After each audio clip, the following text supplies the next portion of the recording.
ஒரு செப்பேடு அன்பில் செப்பேடு. அதுதான் சோழ வழித்தோன்றல்களை கால வரிசைப்படி பேசுகிற மிக முக்கியமான ஆவணம்.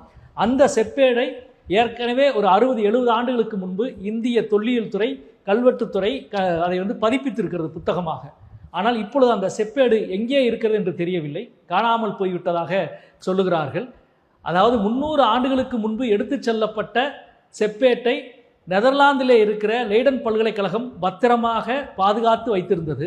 ஆனால் இந்திய தொல்லியல் துறையிடமிருந்த அதே சோழர் செப்பேடு இப்பொழுது காணவில்லை.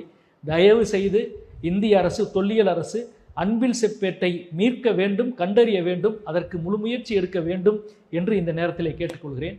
மூன்றாவது மிக முக்கியமான விஷயம், இது வெறும் செப்பேடு மட்டுமல்ல, நம்முடைய வரலாற்றின் ஒரு உயிர்ப்பான பகுதி. பிரதமர் மோடி அவர்களிடம் கையளிக்கப்பட்ட இந்த வரலாற்று சான்று என்பது அவர் பேசுகிற ஒற்றை மத அரசியலுக்கு மாற்றாக பன்மை மத அரசியலை பேசுகிற வரலாற்றின் மிக முக்கியமான ஆவணம். வரலாறே வருக, சமகாலத்தில் இங்கிருக்கிற அரசியலுக்கு பாடம் புகட்ட.